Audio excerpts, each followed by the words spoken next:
obra del ser humano por máquinas. Y es allí también como surgen por primera vez las fábricas como tal.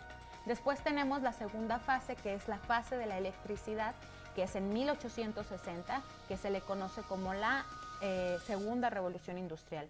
En esta fase pues ya tenemos la producción en masas, nuevas industrias como el acero, el petróleo, acompañados de la electricidad. Se inventa el foco o la bombilla, el teléfono, y surgen otros nuevos inventos que poco a poco van facilitando la producción y haciéndola mayor. Nosotros en la actualidad pues seguimos utilizando el acero, seguimos utilizando la electricidad, los combustibles como el petróleo. Sin embargo, ya hay otras fases de esta industrialización, ya hay otras formas de llevar a cabo actualmente, además de la electricidad. Además sabemos también que en la actualidad pues ya existen otras energías renovables y existen otras nuevas formas de sustentabilidad. Sin embargo, aún no son aplicables porque esto requiere un cambio total en las instituciones que ya tenemos actualmente. Después tenemos la informática y la digitalización, que va desde la creación de las primeras computadoras hasta los avances tecnológicos que nos permiten tener un aprendizaje automático a través de este tipo de plataformas que nos permite hablar a través de una cámara, escucharnos, vernos, estudiar a través de dispositivos electrónicos en línea, etcétera. Entonces, estas son las eras de la revolución industrial, y esto es un cambio que se ha venido dando a lo largo de la historia, que no necesariamente ha sido un cambio violento.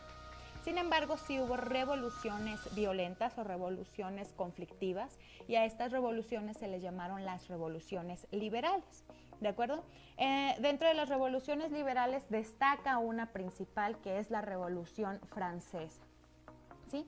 ¿Por qué esta revolución destaca tanto de entre todas las revoluciones? Bueno, pues porque si nos centramos en ver cuáles fueron las consecuencias que trajo consigo la Revolución Francesa, podemos ver que gracias a ella desaparece por completo el antiguo régimen. Es decir, ya no existe una forma de gobierno absolutista en la que el rey gobierna de manera absoluta. Ya se modifica a una forma de gobierno constitucional, limitada por una constitución en la que la soberanía nacional, es decir, el pueblo, tiene libertades y tiene también posibilidades de exigir a su rey que se respete una constitución, ¿cierto? Después también vemos que la burguesía toma poder político, ya no forma parte de los no privilegiados, sino que ahora forma parte de la política y del gobierno de aquel entonces.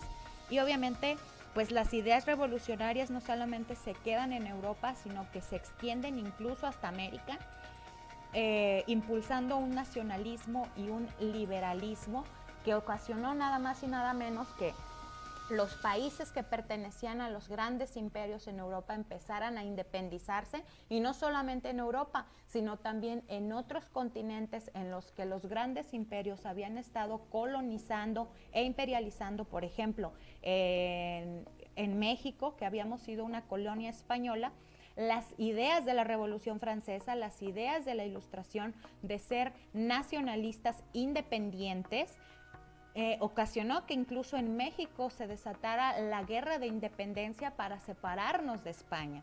¿Sí? Ese es solo un ejemplo.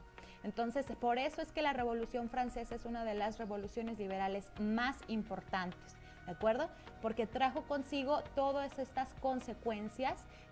Recordemos que la palabra consecuencia no necesariamente es algo negativo, trajo consigo consecuencias de cambios radicales, ¿sí? Cambios sumamente importantes, sobre todo en la forma de gobierno y en la forma del orden social. Cambiar una forma de gobierno monárquica absolutista a una forma de monarquía constitucional o parlamentaria. La burguesía toma poder, las ideas se extienden incluso a otros continentes, ocasionando que sobre todo los grandes imperios se vean debilitados al ver que algunas naciones se empiezan a independizar. ¿De acuerdo? Pero no fue la única revolución liberal, hubo otras más revoluciones. Aquí vemos cómo pues la revolución o al final de la Revolución Francesa hubo ideas revolucionarias que prevalecieron o que fueron importantes, como fue el nacionalismo, el liberalismo, la idea de que hubiera democracia en las naciones, ¿sí? Sin embargo, hubo una oleada de otras revoluciones, como fueron las independencias de Hispanoamérica, ¿sí? Como es la que yo les comentaba, nuestras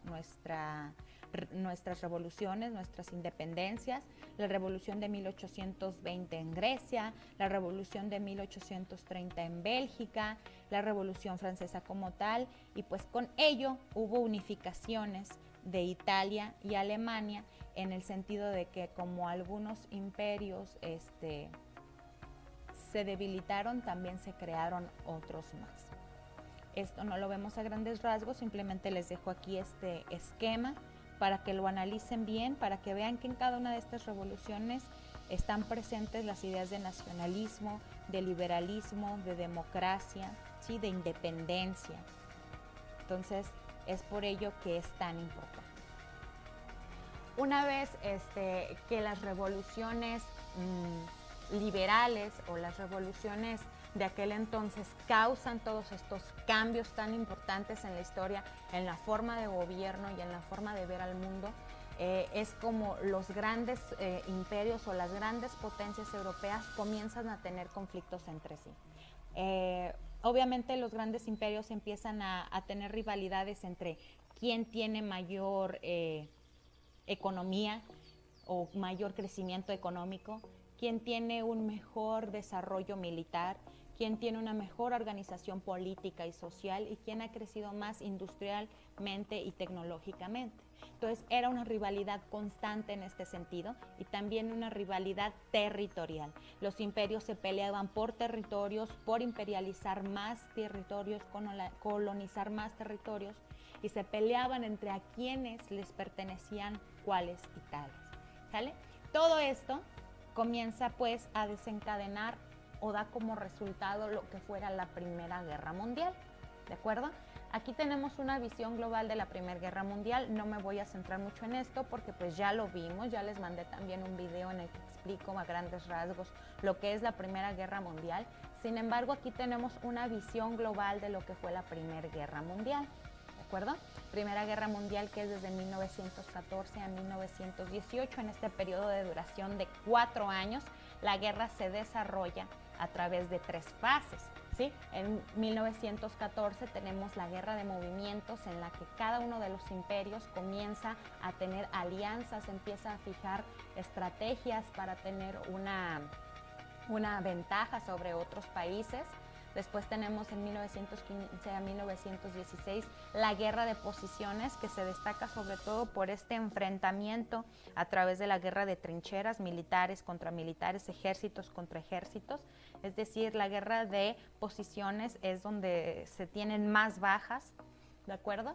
Y ya tenemos de 1900 a 1918 la fase final, que es cuando se comienzan a derrotar los imperios centrales, y obviamente con ello empieza también un cambio territorial, pues ya que los imperios se disuelven o se derrotan, pues los países que pertenecían a estos imperios se independizan o se separan o se disuelven. Aquí tenemos pues entonces que las causas principales de la Primera Guerra Mundial pues son todos estos acontecimientos que estuvimos viendo, ¿sí? Obviamente desde los factores militares, cada uno de los grandes imperios o cada una de las grandes potencias europeas comienza a tener una carrera armamentista, una paz armada en la que pretendían superar a los otros en armamento, en ejércitos y en poder militar. También tenemos los factores políticos, porque obviamente al haber cambios en la forma del gobierno, al haber cambios en la estructura política y social, pues obviamente las naciones tuvieron que adaptarse poco a poco a estos cambios. Y por último tenemos los factores económicos, que van desde la rivalidad industrial y comercial, sobre todo con Alemania y los países que pertenecían a la Triple Entente, que estamos hablando pues de Rusia, Francia e Inglaterra. Muy bien. Entonces quiero que sí vean pues cómo todo fue un proceso, cómo todo fue relacionándose entre sí hasta llegar a lo que hoy en día vemos como la Primera Guerra Mundial. ¿Sale? La Primera Guerra Mundial a su vez pues finaliza a través de un tratado de paz, un tratado llamado el Tratado de Versalles, y este tratado establece algunos lineamientos y limitantes para los estados que de alguna manera son los estados perdedores o los estados responsables de la Primera Guerra Mundial. Y todo este establecimiento del Tratado de Versalles, acompañado pues de las consecuencias que trajo la Primera Guerra Mundial, que pues no fueron pocas, fueron consecuencias que van desde el elevado número de muertes civiles y militares, las consecuencias económicas de destrucción de materiales y la crisis de producción de las fábricas que ya no podían producir para la guerra, ya no había economía estable en Europa, y pues obviamente también los cambios territoriales. Todo esto trajo una crisis a Europa tremenda, que ocasiona que haya un periodo de entreguerras, o un periodo que va desde la finalización de la Primera Guerra Mundial hasta el inicio de la Segunda Guerra Mundial, solamente un lapso de 20 años de grandes acontecimientos y crisis reales en Europa y en otros continentes del mundo. Muy bien, chicos, pues hasta aquí es este repaso. Para la próxima vamos a hablar un poquito ya de lo que es el Tratado de Versalles, de qué establecía el Tratado de Versalles, y con ello también ver un poquito también cómo es que esto afectó directamente para que comenzara 20 años después la Segunda Guerra Mundial. ¿De acuerdo? Pues de mi parte es todo, chicos. Espero que se encuentren muy bien, espero que se estén cuidando mucho allá en casita, que estén bien de salud, y pues recuerden que cualquier duda me la pueden hacer saber y estoy a su servicio.